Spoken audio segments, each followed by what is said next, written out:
Hello everyone, welcome back to smart learn by Geetha. ഇന്ന് നമുക്ക് ഇംഗ്ലീഷിൽ നമ്മൾ ചെറിയ വേർഡ്സുകളെ അല്ലെങ്കിൽ ചില സെൻറ്റൻസുകൾ അല്ലെങ്കിൽ ചില ഫ്രേസുകളെ ഒക്കെ നമ്മൾ ഇങ്ങനെ കണക്ട് ചെയ്യും, അതായത് യോജിപ്പിച്ചിട്ട് നമ്മൾ കുറച്ചും കൂടെ വലിയ സെൻറ്റൻസുകളാക്കിയിട്ട് പറയും. ഈവൻ മലയാളത്തിലായാലും നമ്മളത് ചെയ്യാറുണ്ട്. ഇപ്പോൾ ഫോർ എക്സാമ്പിൾ ഒരു ചെറിയൊരു എക്സാമ്പിൾ, ഇപ്പോൾ ബ്രെഡ് ജാം എന്നുള്ളത് നമ്മൾ ബ്രെഡും ജാമും എന്ന് പറയാറുണ്ട്. അപ്പോൾ ഈ ബ്രെഡും ജാമും എന്ന് പറയാനായിട്ട് നമ്മൾ എന്താണ് ചേർത്തിരിക്കുന്നത്? രണ്ടും എന്ന് പറയാനായിട്ട് എന്നുള്ള ഒരു ചെറിയൊരു വേർഡാണ് നമ്മളവിടെ യൂസ് ചെയ്തിട്ടുള്ളത്, അല്ലേ? ബ്രെഡും ജാമും എന്നുള്ളത്. ഇതുപോലെ തന്നെയാണ് bread and jam, bread and jam. അപ്പം നമ്മൾ എന്താണ് ഈ ബ്രെഡ് ആൻഡ് ജാം എന്നുള്ള ആൻഡ് ആണ് അവിടെ നമ്മൾ കണക്ട് ചെയ്തിരിക്കുന്നത്. ബ്രെഡിനെയും ജാമിനെയും കണക്ട് ചെയ്തിരിക്കുന്നത് ആൻഡ് എന്നുള്ള ഒരു ചെറിയൊരു വേർഡാണ്, അല്ലേ? ഇങ്ങനെ നമുക്ക് സെൻറ്റൻസുകളെയും കണക്ട് ചെയ്യാൻ പറ്റും. അപ്പോൾ ഇങ്ങനെ കണക്ട് ചെയ്യാനായിട്ട് ഉപയോഗിക്കുന്ന കുറച്ച് വേർഡുകളെ നമ്മൾ ഇംഗ്ലീഷിൽ ഗ്രാമറിൽ പറയുകയാണ് കോർഡിനേറ്റിംഗ് കൺജങ്ഷൻ.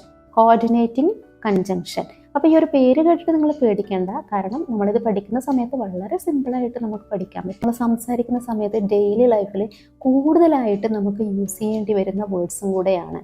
മാത്രമല്ല ഇതിൻ്റെ ലാസ്റ്റ് ഒരു ചെറിയ നിങ്ങൾക്ക് പ്രാക്ടീസ് ചെയ്യാനായിട്ടൊരു ക്വിസും കൂടെ ഉണ്ട്, അതും കൂടെ നിങ്ങളൊന്ന് അറ്റൻഡ് ചെയ്ത് നോക്കണം.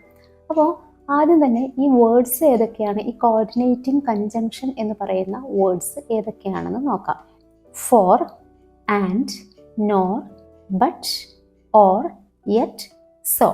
ഇത്രയും വേർഡ്സിനെ കുറിച്ചാണ് നമ്മൾ ഇന്ന് പഠിക്കുന്നത്. ഇത്രയും വേർഡ്സ് ഉപയോഗിച്ചിട്ട് എങ്ങനെയാണ് ഇംഗ്ലീഷിൽ നമ്മൾ സംസാരിക്കുന്ന സമയത്ത് ഉപയോഗിക്കുക, അതൊക്കെയാണ് നമ്മൾ നോക്കുന്നത്. അപ്പോൾ ഈ വേർഡ്സൊക്കെ ശരിക്കും നിങ്ങൾക്ക് പെട്ടെന്ന് ഓർത്ത് വെക്കണം, അല്ലേ? ഇത് ഓർത്ത് വെക്കാനായിട്ട് ചെറിയൊരു പേര് ഇതിന് ഉണ്ട്. എന്താണത്? Fan boys. Fan boys. അപ്പോൾ ഈ ഫാൻ ബോയ്സ് എന്നുള്ളതിൽ ഓരോ ലെറ്ററും ഓരോ വേർഡിനെ സൂചിപ്പിക്കുന്നതാണ്. ഓക്കെ, അപ്പോൾ നിങ്ങൾക്കത് ഓർത്ത് വെക്കാൻ എളുപ്പമാണ്, ഈ ഒരു പേര് ഓർത്ത് വെച്ചാൽ മതി. ഓക്കെ, അപ്പോൾ നമ്മളിന്ന് ഓരോ വേർഡും എങ്ങനെയാണ് നമ്മൾ സെൻറ്റൻസ് പറയുന്ന സമയത്ത് ഉപയോഗിക്കുക എന്നത് നോക്കാം. അപ്പോൾ ആദ്യത്തെ വേർഡ് എന്താണ്? ഫോർ. ഈ ഫോർ എന്നുള്ളത് ഞാൻ പറഞ്ഞു കൺജങ്ഷൻ ആയിട്ടാണ് നമ്മളിവിടെ പഠിക്കുന്നത്, അല്ലാതെ പ്രപ്പോസിഷൻ അല്ല. ഫോർ നമ്മൾ പ്രപ്പോസിഷനായിട്ട് ഉപയോഗിക്കാറുണ്ട്. അപ്പോൾ ഫോർ കൺജങ്ഷൻ ആയിട്ട് ഉപയോഗിക്കുമ്പോൾ എന്താണ്, നമ്മളിപ്പോൾ ഒരു കാരണം പറയാനായിട്ട് ആണ് ഫോർ യൂസ് ചെയ്യുന്നത്, അതായത് ഒരു റീസൺ പറയാനായിട്ട്. ഇപ്പോൾ ഇവിടെ ബിക്കോസ്, സിൻസ് ഒക്കെ നമ്മൾ പറയാറില്ലേ, സെയിം ആണ് ഫോർ യൂസ് ചെയ്യുന്നത്. ഞാനിപ്പോൾ എക്സാമ്പിൾ പറയാം. ഞാൻ പറയുകയാണ്, ഞാൻ അവളോട് ഉറങ്ങാൻ പറഞ്ഞു, അവൾക്ക് നല്ല ക്ഷീണമായിരുന്നു. അപ്പോൾ ഇത് മലയാളത്തിൽ എനിക്ക് ഒന്നിച്ച് പറയണമെങ്കിൽ എളുപ്പത്തിൽ പറയാൻ പറ്റും. അവൾക്ക് നല്ല ക്ഷീണമായതുകൊണ്ട് ഞാൻ അവളോട് ഉറങ്ങാൻ പറഞ്ഞു. അപ്പോൾ നമ്മൾ എന്തുകൊണ്ട് എന്നുള്ള ആ ഒരു കാരണം അവിടെ പറയുന്നത്. ഞാൻ എന്തുകൊണ്ടാണ് അവളോട് ഉറങ്ങാൻ പറഞ്ഞത്? അവൾക്ക് നല്ല ക്ഷീണം ആയതുകൊണ്ട്. അപ്പോൾ അത് റീസൺ ആണല്ലേ. അപ്പോൾ ഈ ആയതുകൊണ്ട് എന്നാണ് നമ്മൾ മലയാളത്തിൽ കണക്ട് ചെയ്തിരിക്കുന്നത്. പക്ഷേ ഇത് ഇംഗ്ലീഷിൽ പറയുമ്പോഴാണ് നമ്മൾ ഈ ഫോർ യൂസ് ചെയ്യുന്നത്. ഇപ്പോൾ ഇതെങ്ങനെയാണ് ഇംഗ്ലീഷിൽ പറയുക? I told her to sleep for she was very tired. For she was very tired. അവൾക്ക് നല്ല ക്ഷീണമായതുകൊണ്ട്. അപ്പോൾ ഈ ഫോർ നമ്മൾ എന്തിനാണ് യൂസ് ചെയ്തിരിക്കുന്നത്? ആയതുകൊണ്ട് എന്ന് പറയാനായിട്ട്, അല്ലേ? ഇതുപോലെ തന്നെ വേറൊരു എക്സാമ്പിൾ നോക്കാം. അകത്ത് നല്ല ചൂടാണ്, ഞാൻ ജനാല തുറന്നു. അകത്ത് നല്ല ചൂടായതുകൊണ്ട് ഞാൻ ജനാല തുറന്നു. എങ്ങനെയാണ് ഇത് ഇംഗ്ലീഷിൽ പറയുക? I open the window for it is very hot inside. അപ്പോൾ for it is very hot inside, അകത്ത് നല്ല ചൂടായതുകൊണ്ട് ഐ ഓപ്പൺ ദ വിൻഡോ, ഞാൻ ജനാല തുറന്നു. കണ്ടോ, ഇവിടെയൊക്കെ നമ്മൾ ഫോർ യൂസ് ചെയ്തിരിക്കുന്നത് ഒരു കാരണം പറയാനായിട്ടാണ്, അതായത് ആയതുകൊണ്ട് എന്നാണ് യൂസ് ചെയ്തിരിക്കുന്നത്. ഓക്കെ, ഇവിടെ നമുക്ക് ബിക്കോസ് വേണമെങ്കിലും യൂസ് ചെയ്യാം. ഇനി അടുത്തത് ഏതാണ്? ആൻഡ്. ആൻഡ് എനിക്ക് തോന്നുന്നു എല്ലാവർക്കും എളുപ്പത്തിൽ യൂസ് ചെയ്യാൻ പറ്റുന്ന ഒരു സംഭവമാണ്. നമ്മൾ ഇന്നും സാധാരണ എല്ലാവരും യൂസ് ചെയ്യുന്നതും കൂടെയാണല്ലേ ആൻഡ്.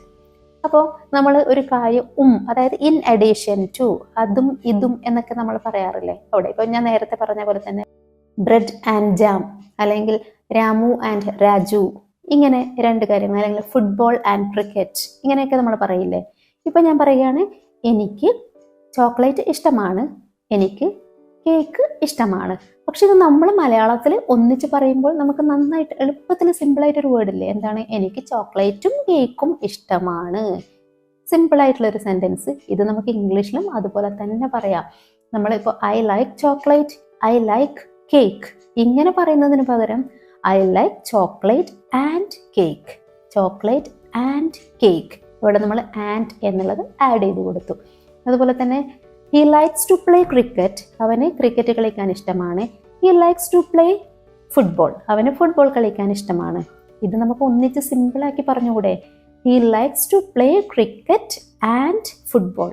അവന് ക്രിക്കറ്റും ഫുട്ബോളും കളിക്കാൻ ഇഷ്ടമാണ്. അപ്പോൾ ആൻഡ് എങ്ങനെ യൂസ് ചെയ്യണമെന്നറിഞ്ഞല്ലോ. ഇനി മൂന്നാമത്തെ ലെറ്റർ എന്താണ്? എൻ. അതെന്താണ്? നോർ. നോർ എന്ന് വെച്ച് കഴിഞ്ഞാൽ ശരിക്കും നമ്മളൊരു നെഗറ്റീവ് ഐഡിയാസ് പറയാനായിട്ടാണ് നോർ യൂസ് ചെയ്യുന്നത്. അതും ഇല്ല ഇതും ഇല്ല എന്നൊക്കെ നമ്മൾ പറയില്ലേ, രണ്ടും ഇല്ലാത്ത ഒരു സിറ്റുവേഷനിലാണ് നമ്മൾ നോർ യൂസ് ചെയ്യുന്നത്. അപ്പോൾ രണ്ട് നെഗറ്റീവ് ഐഡിയാസ് പറയാനായിട്ടാണ് നമ്മൾ നോർ യൂസ് ചെയ്യുന്നത്. അപ്പോൾ ഇതെങ്ങനെയാണ് നമ്മൾ സെൻറ്റൻസിൽ നോർ യൂസ് ചെയ്യുക എന്നുള്ളത് പറയാം. ഇപ്പം ഞാൻ പറയുകയാണ്, അവൾ എന്നെ വിളിച്ചതുമില്ല, എന്നെ മെസ്സേജ് അയച്ചതുമില്ല. അതായത് അവൾ എന്നെ വിളിച്ചിട്ടുമില്ല, മെസ്സേജ് അയച്ചുമില്ല എന്നുള്ള ഒരു മീനിങ്. അപ്പോൾ രണ്ടും ചെയ്തില്ല അവൾ, അത് രണ്ടും നെഗറ്റീവാണല്ലോ. അപ്പോൾ ഇതെങ്ങനെയാണ് നമ്മൾ ഇംഗ്ലീഷിൽ രണ്ടും കണക്ട് ചെയ്തിട്ട് പറയുക? അവൾ എന്നെ വിളിച്ചിട്ടില്ല, അവൾ എന്നെ മെസ്സേജും അയച്ചിട്ടില്ല. അപ്പോൾ അവൾ എന്നെ വിളിച്ചതുമില്ല, എന്നാൽ അവൾ എന്നെ മെസ്സേജും അയച്ചില്ല. She didn't call me nor did she send a message. She didn't call me nor did she send a message. അപ്പം നോർ ഡിഡ് ഷീ കണ്ടല്ലോ. ഡിഡിൻറ്റ് യൂസ് ചെയ്യേണ്ട, നോർ യൂസ് ചെയ്യുന്നത് കൊണ്ട് ഡിഡ് ആണ്, അത് ഓർത്ത് വയ്ക്കുക. ആദ്യത്തത് ഷീ ഡിഡിൻറ്റ്, ഡിഡ് നോട്ട് എന്ന് പറഞ്ഞു. ഓക്കെ, പക്ഷെ രണ്ടാമത്തതിൽ നമ്മൾ നോർ എന്നുള്ള നെഗറ്റീവ് യൂസ് ചെയ്യുന്നത് കാരണം അവിടെ ഡിഡ് മാത്രം യൂസ് ചെയ്താൽ മതി. അവിടെ ഡിഡിൻറ്റ് വിടാം. Nor did she send a message. അവൾ എന്നെ വിളിച്ചുമില്ല, മെസ്സേജ് അയച്ചുമില്ല എന്നുള്ള ഒരു ഇതിലാണ് നോർ യൂസ് ചെയ്തിരിക്കുന്നത്. ഇപ്പൊ ഈ പറഞ്ഞ സെന്റൻസ് നമ്മൾ സാധാരണ നൈദർ യൂസ് ചെയ്തിട്ട് പറയാറുണ്ട്. നൈദർ നോർ അല്ലേ? ഇപ്പൊ she neither called me nor send a message. She neither called me nor send a message. അവൾ എന്നെ വിളിച്ചുമില്ല, പറഞ്ഞില്ല. അങ്ങനെയും നമുക്ക് പറയാം. ഓക്കെ, ഇതുപോലെ തന്നെ ഞാൻ പറയുകയാണ്, അവൻ കുളിച്ചിട്ടുമില്ല, ഡ്രസ്സ് മാറിയിട്ടുമില്ല. കുളിച്ചതുമില്ല, ഡ്രസ്സ് മാറിയുമില്ല. അപ്പോൾ രണ്ടും നെഗറ്റീവായിട്ടുള്ള ഐഡിയാസ് ആണ്. അപ്പോൾ he didn't take a bath nor did he change his dress. Clear ആയോ? ഇങ്ങനെയാണ് നോർ യൂസ് ചെയ്തിട്ട് സെൻറ്റൻസ് പറയുക എന്നുള്ളത്. അത് പറഞ്ഞ് പറഞ്ഞ് നിങ്ങൾ പ്രാക്ടീസ് ചെയ്യുക, അപ്പോൾ തീർച്ചയായിട്ടും കിട്ടും. ഓക്കെ, അപ്പോൾ 3 വേർഡ്സ് കഴിഞ്ഞു. ഇനി എന്താണ്? ബട്ട്. ബട്ട് നമ്മൾ സാധാരണ ഉപയോഗിക്കുന്ന ഒന്നാണ്. പക്ഷേ, പക്ഷേ എന്ന് പറയാനായിട്ട് അല്ലേ? പക്ഷേ അല്ലെങ്കിൽ ഹൗവർ ഇതൊക്കെ പറയില്ലേ, അവിടെ നമുക്ക് ബട്ട് എങ്ങനെയാണ് യൂസ് ചെയ്യുക? ഇപ്പം ഞാൻ പറയുകയാണ്, അവൾക്ക് മധുരം ഇഷ്ടമാണ്, അവൾക്ക് ചോക്ലേറ്റ് ഇഷ്ടമല്ല. ഇവിടെ നമ്മൾ എങ്ങനെ പറയാം? അവൾക്ക് മധുരം ഇഷ്ടമാണ്, പക്ഷേ അവൾക്ക് ചോക്ലേറ്റ് ഇഷ്ടമല്ല അല്ലേ?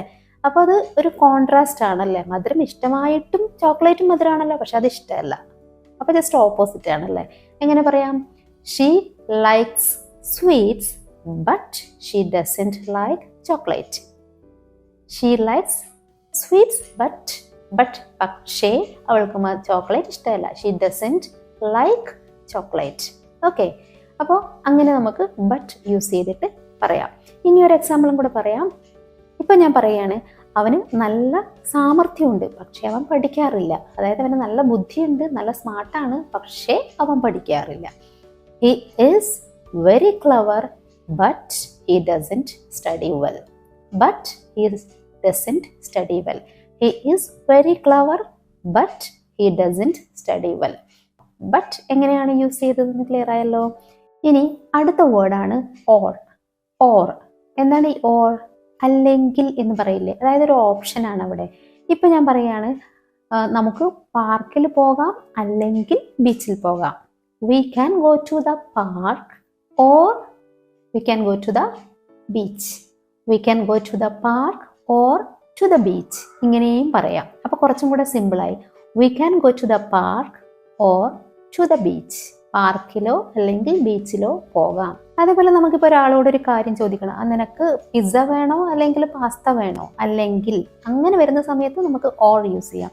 Do you want pizza or pasta? Do you want pizza or pasta?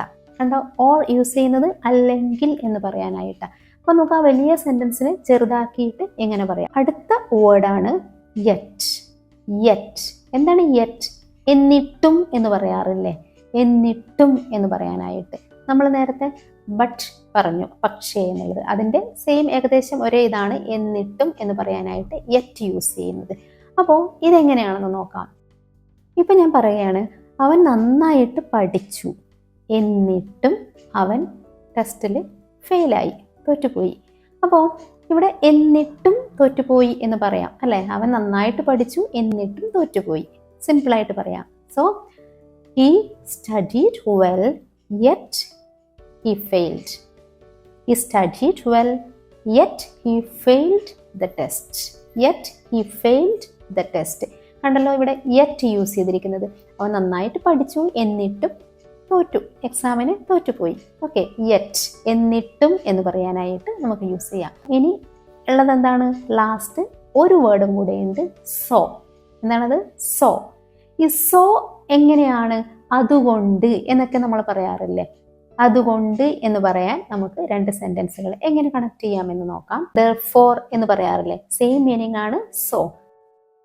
ഇപ്പൊ ഞാൻ പറയുകയാണ്, ടെസ്റ്റ് എക്സാം ഈസി ആയിരുന്നു, അതുകൊണ്ട് ഞങ്ങൾ എല്ലാവരും പാസ്സായി. അതുകൊണ്ട് ഞങ്ങൾ എല്ലാവരും പാസ്സായി.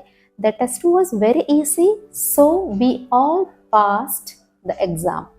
So we all passed the exam. അതുകൊണ്ട് ഞങ്ങൾ എല്ലാവരും പാസ്സായി. അപ്പൊ സോ എന്നുള്ളത് സിമ്പിൾ ആണല്ലേ? ഇപ്പൊ നിങ്ങൾക്ക് ഈ കോർഡിനേറ്റിംഗ് കൺജങ്ഷനിലെ ആ ഒരു 7 വേർഡ്സ് ഉണ്ട്. ആ 7 വേർഡ്സും എങ്ങനെയാണ് സെന്റൻസിൽ സംസാരിക്കുന്ന സമയത്ത് ഉപയോഗിക്കേണ്ടത്, എങ്ങനെയാണ് സിമ്പിൾ ആയിട്ട് സംസാരിക്കുക എന്നൊക്കെ ക്ലിയർ ആയല്ലോ. അപ്പൊ നിങ്ങൾ എന്താ ചെയ്യുക? ഇനി നമ്മുടെ പ്രാക്ടീസിനായിട്ട് ചെറിയൊരു ക്വിസ് ഉണ്ട്, അതൊന്ന് അറ്റൻഡ് ചെയ്ത് നോക്കണേ. ഓക്കെ, അപ്പൊ നമുക്ക് ആ ക്വിസിലോട്ട് പോകാം. അപ്പോൾ ഇവിടെ എല്ലാ കൺജങ്ഷൻസും കൊടുത്തിട്ടുണ്ട്. ഞാൻ ഓരോ സെൻറ്റൻസും മലയാളത്തിൽ കാണിക്കും. അപ്പോൾ നിങ്ങൾ കറക്റ്റ് കൺജങ്ഷൻ ഉപയോഗിച്ചിട്ട് ആ സെൻറ്റൻസ് കംപ്ലീറ്റ് ആയിട്ട് നിങ്ങൾ ഇംഗ്ലീഷിൽ പറയണം. പോസ് ചെയ്തിട്ട് പറഞ്ഞു നോക്കുക, എന്നിട്ട് നിങ്ങൾ ആൻസർ പ്ലേ ചെയ്തിട്ട് കേൾക്കണേ. അപ്പോൾ ആദ്യത്തെ സെൻറ്റൻസ് നോക്കാം.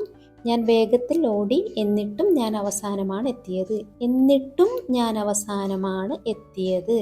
ഇതെങ്ങനെയാണ് സെൻറ്റൻസ് പറയുക? നിങ്ങളൊന്ന് പറഞ്ഞു നോക്കൂ. I Rann fast, yet I came in last. Yet, എന്നിട്ടും. നെക്സ്റ്റ് ക്വസ്റ്റ്യൻ, എനിക്കൊരു സഹോദരിയും സഹോദരനുമുണ്ട്. അതായത് ഒരു സഹോദരിയും ഒരു സഹോദരനും. എങ്ങനെ പറയാം? I have A brother and A sister. And എന്ന് പറയാനായിട്ട്. ഓക്കെ, നെക്സ്റ്റ് വൺ, എനിക്ക് ദേഷ്യമായതുകൊണ്ട് ഞാൻ അവളോട് പോകാൻ പറഞ്ഞു. ദേഷ്യമായതുകൊണ്ട് ഞാൻ അവളോട് പോകാൻ പറഞ്ഞു. I told her to go for I was angry. For I was angry. ദേഷ്യമായതുകൊണ്ട്. അടുത്ത ക്വസ്റ്റ്യൻ, ഞാൻ ബ്രെഡ് വാങ്ങിച്ചിട്ടുണ്ട്, പക്ഷേ മുട്ട വാങ്ങിക്കാൻ മറന്നു. പക്ഷേ മുട്ട വാങ്ങിക്കാൻ മറന്നു. I have bought bread but I forgot to buy egg. But. അടുത്തത്, അവൾ നല്ല കുട്ടിയാണ്, അതുകൊണ്ട് എല്ലാവർക്കും അവളെ ഇഷ്ടമാണ്. അതുകൊണ്ട് എല്ലാവർക്കും അവളെ ഇഷ്ടമാണ്. എങ്ങനെ പറയാം? She is A good girl, so everybody likes Har. So, അതുകൊണ്ട് എല്ലാവർക്കും അവളെ ഇഷ്ടമാണ്. അടുത്ത ക്വസ്റ്റ്യൻ, ഞാൻ ഡാൻസിലും പങ്കെടുത്തില്ല, പാട്ടിലും പങ്കെടുത്തില്ല. ഡാൻസിലോ പങ്കെടുത്തില്ല, എന്നാൽ പാട്ടിലും പങ്കെടുത്തില്ല. എങ്ങനെ പറയാം? He didn't participate in dance, nor did he participate in song. Nor രണ്ട് നെഗറ്റീവ് ആണ്. ഇവിടെ നമ്മൾ എന്താ യൂസ് ചെയ്തിരിക്കുന്നത്? Nor. Nor did he participate in song. ഇനി ലാസ്റ്റ് സെൻറ്റൻസ് ഏതാണ്? നിനക്ക് ഇപ്പോൾ പോകണോ അല്ലെങ്കിൽ പിന്നെ പോകണോ? അതായത് നിനക്ക് ഇപ്പോൾ പോകണോ അല്ലെങ്കിൽ. Do you want to go now or later? Or അല്ലെങ്കിൽ. Do you want to go now or later? അപ്പോൾ നിങ്ങൾക്ക് എല്ലാവർക്കും ഈ ക്വസ്റ്റ്യൻസിൻ്റെ ഒക്കെ ആൻസർ കറക്റ്റായിട്ട് കിട്ടിയിട്ടുണ്ടാവും എന്നാണ് എൻ്റെ വിശ്വാസം. അപ്പോൾ എന്തായാലും നിങ്ങൾക്ക് വീഡിയോ ഇഷ്ടമായിട്ടുണ്ടെങ്കിൽ ലൈക്ക് ചെയ്യണേ. അതുപോലെ തന്നെ നിങ്ങൾക്ക് വീഡിയോ യൂസ്ഫുൾ ആയി എന്ന് തോന്നുന്നുണ്ടെങ്കിൽ ഒന്ന് കമൻറ്റ് ചെയ്യാൻ മറക്കരുത്. അപ്പോൾ അടുത്ത നല്ല ടോപ്പിക്കുമായിട്ട് നമുക്ക് വീണ്ടും കാണാം. Thank you for watching. By.